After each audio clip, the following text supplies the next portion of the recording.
Okay, welcome back to All Day Live. Amber Milner here, Amy Hoggard off enjoying a little bit of an early, long holiday weekend. Do you think that you could work relatively closely with your partner, your husband, your wife, whatever that might be? Imagine being a lawmaker and working with them at the Capitol on, some pretty contentious issues sometimes. It's politics, right? Turns out there are two sets of husband and wife couples at the Minnesota State Capitol right now. Our Corin Hoggard was able to sit down with them. It's pretty significant. They're only the third and fourth married couples to work together at the same time at the state capitol in almost 170 years. 170 years of the Minnesota State Legislature. So maybe we can learn a few lessons about relationships from them. All right, here's our Corin Hoggard with what he's calling the Couples Caucus. Okay, just hop right into it. Obviously, first time that there have been two couples serving in the Minnesota Legislature at the same time. So does that feel special to you, or does this feel just like ordinary legislature time? I think we feel special. I definitely think that it's super cool that we have simultaneously couples serving in both the House and Senate. I mean, it was really neat for us, and now to be able to share that with them, that's going to be a lot of fun, I think, be able to share experiences. I thought we were good friends before, but it's only, I think, more interesting. There's more that we can talk about than maybe we had previously been able to. Yeah, I mean, I talked to you, I think, right when Carrie got elected and asked if you would have a new roommate. Is that kind of what the situation is here now, or how does it work for you? I've never had a roommate before as a legislator. Carrie and I, for the last 11 years, have always come down together as a family. And so it doesn't feel like there's that much different at home necessarily when you're back in district, and there's probably activities outside of home where definitely there's going to be differences, but while we're here in St. Paul, we've been together, like I was saying, so it's different going over to the other side of the Capitol to grab like grad letters today to do them jointly. That's a difference. How do you guys handle that? I mean, you guys, again, from greater Minnesota. Yeah, so we have apartment together, and for a while my daughter was with us for a little bit, so it was very family orientated, and I absolutely love it. I love having that time together, and we love spending time together still after all of the chaos of the day and the chaos of the House and the Senate, and yet we still talk about it when we go home and have dinner. That's what I was going to ask. I mean, when you go home now, I try not to talk work to my wife too much. It's like I initiate a conversation about what happened that day, and I hear about her day, and then there's a line drawn. I mean, how do you avoid talking shop? We don't. You don't? We don't. No.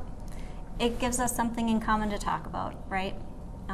I've helped in the background for many years with Josh's legislative work, and it's always been something we've talked about. And nothing is going to change now in that direction. Before, I think only one time did I sit in the alcove and make sure he pushed the right button. But now I get to push my own button, and he gets to watch and say, all right, why'd you vote that way? And what's coming? What's in that bill? Yeah. Yep. So that's a real change. It's also something I think you have to really be passionate about. If we weren't passionate about this job, then coming home would definitely there be conflict. But we care about our work, we care about the people that we represent, and we want to do that to the very fullest, to the very best of our ability. And it's something that's a common interest. So more so than I expected, it has been, as you've been hearing from the Rariks also, it's actually really rewarding. I mean, you guys do the same kind of thing where it's like, oh, what's coming out of the Senate that I have to worry about? I do. In fact, I'm the higher ed chair, and so I said, and he's on the higher ed committee. So I said, tell me from your perspective what's in the higher ed bill. And so he actually came home with all of the documents, the spreadsheets, everything. so I could review it. So I was fully ready to know what was in it. And then I asked him, a bunch of questions about it. So yes, we absolutely do that. And we also work on other policies together too, energy policies and other things that we both are experts in. And it's really been fun throughout these years. It's the other thing I think is really fun too is that because we have the marital relationship, we can kind of unload. The other person understands that, and you have to have that ability to do that because this job is intense and it can be frustrating, and you can have someone safe that you can just sort of unload, and then it's just left there, and then you're ready for the next day. And so we do that for each other, and we know that it just stays there. And I think, a lot of people, their spouse probably has zero clue what's going on. So now Carrie's gonna, even though she's around all the time, gonna come to a deeper understanding of how this place operates, and it'll bring a new level that they'll be able to share with each other, and that can be good. There are times, like I said, the frustrations that happen here, and you've got to be able to talk about it with somebody and just kind of get it out. And so that's, I think, something that's very beneficial. And as she mentioned, I think the other thing that we bring is, a lot of times there is not good communication between the House and the Senate. And I think that's something that we will really be able to help bridge and bring that communication between the two chambers as well. Y'all authored a bill, where you did the Senate version, you did the House version. Is that something you guys would think about? She was supposed to be the chief of the net metering bill that I had this year, but she said no. So she had too many other things going on. It was a big bill. Yeah. And we really haven't had a chance for that. It's only been a matter of just over a week. So it's a little bit new to us in terms of authoring bills, and there's going to be some collaboration because we represent, at least I do, half of the Senate district that Carrie represents. So there absolutely is going to have to be a joint effort to make sure that our constituents are represented well. And there's no question that we're going to better understand that issue together than if I was trying to fill in whoever it may be or however the fit might be on the other side. I think we'll have a better shot at that. Something you guys have already talked about over the kitchen or the dinner table. Right. And there's going to be certainly examples of where that collaboration can, I think, be really helpful. And as the Rex were talking about some of the differences and some of the benefits, I would say there's a trust level in terms of our communication that will really be helpful. And I think generally people would understand that. You have a pretty good idea where you're at when you walk back home, but sometimes when you walk into the Capitol, there's a lot of competing interests and pressures. And it's going to be tough for those things to break that relationship apart. And I think we'll be in a much better position to better represent our districts. Mm-hmm. So when you guys go, I mentioned this earlier, but I just wonder if there's, the Senate is typically seen as the higher body, and I wonder if there's a pecking order at home related to that. I just do whatever he says. Oh, right.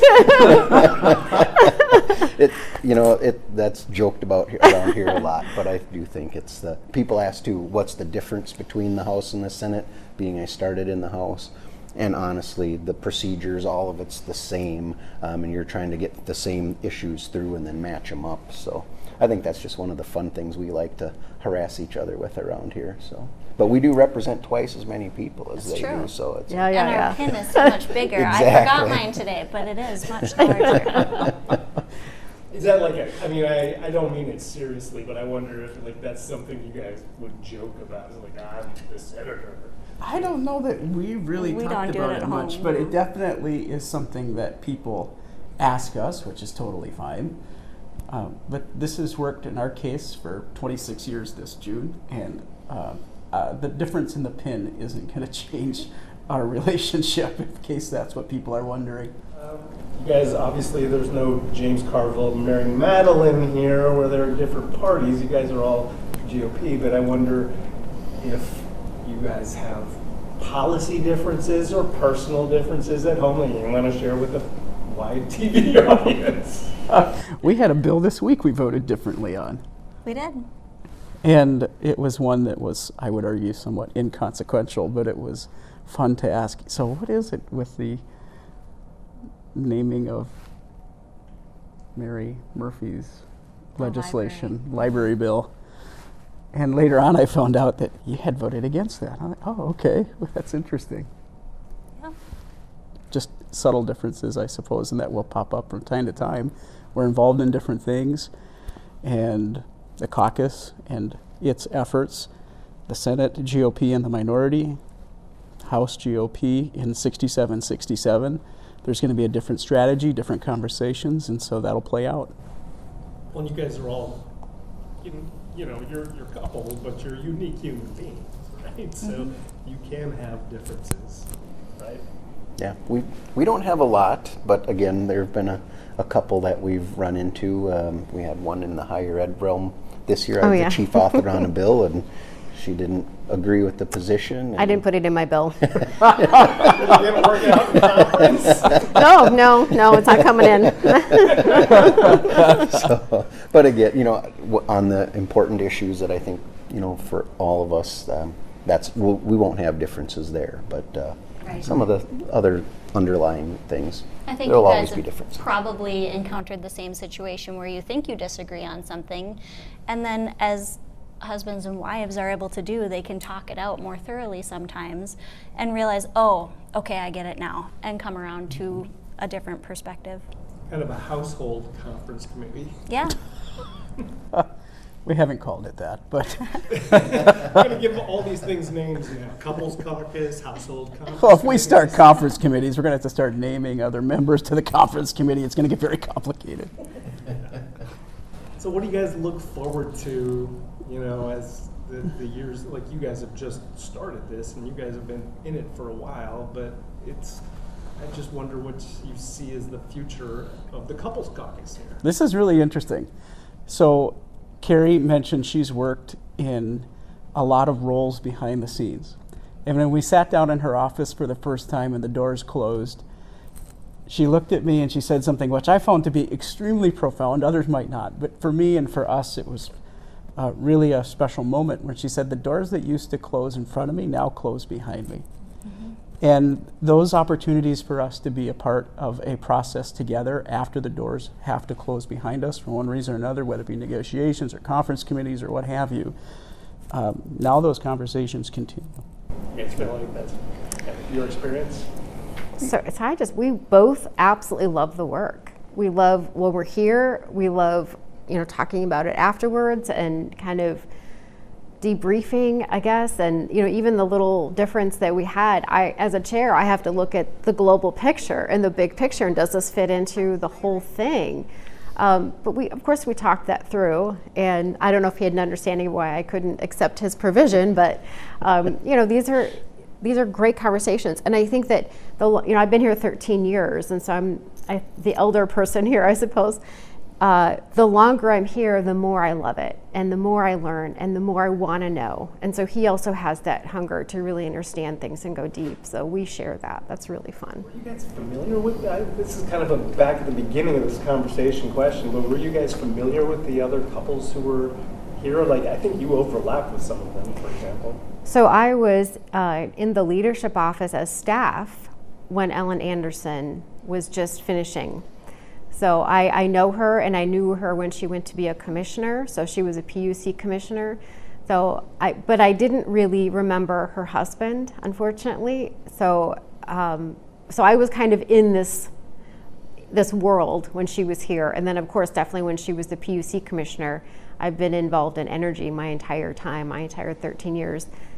So I've known of her and known her that whole time. But not her husband. I have heard stories from her, though, that are quite hilarious because she was the senator. And the kids were like, well, the mom must be the senator. The mom must be the more important one. It's kind of how she explained what the kids were thinking. So I thought that was kind of funny.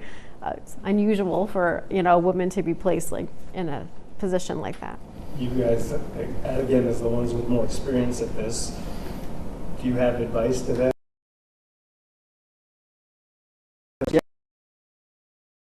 Scheduled for a dinner, if I remember. Yeah. Yeah, like I said, the biggest thing that there are moments where in the different chambers you have to be able to keep things separated. Those are going to be hard moments. But for the most part, it is. You have that other person who will understand more than anybody else ever could, to be able to work through those things together. And I think it's a huge benefit that I know they're going to do. They're going to be able to share it that same way that we have been. So. And I did offer a little bit of advice to Josh when they. You did. I did.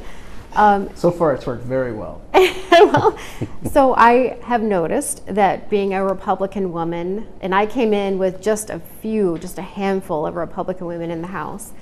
And so I was pushed out in front a lot. Maybe before I was quite ready, but I dug in and I did the best that I could, and garnered attention. And when you're in this position, just like we're sitting here in front of you now, we're on camera. So it was something that was new to me. And I was saying that the same thing will happen to Carrie because of the way she came in, because she's a unique Republican woman in the Senate, and that as she is in the light and is shining and doing great things, to support her and love her, because it's hard to be that person in that spot too. To be in the spotlight, it's hard. And so husbands are really important for that, to support and encourage and to be your champion. And so I said, just be her champion. Now that was really poignant, and I think what I have noticed just in the it's just over a week and a half that we've been serving this way. You guys have so much more experience so far. We'll see if we can catch up. But it's interesting for me to feel a reversal in that opportunity to provide support, because I have had that for over a decade as Carrie has made sure that was a tough bill I had to present or what have you. And my role changing just this year, becoming for first-time chair in the environment subject area. So that adds pressure and responsibility, and Carrie's role changing, I'm able to reciprocate. And I'm seeing not just here at the Capitol, but in a lot of other situations where I'm remembering and going, you're going to need fill in the blank, and I'm going to make sure that I do everything I can to provide that support as those pressures come.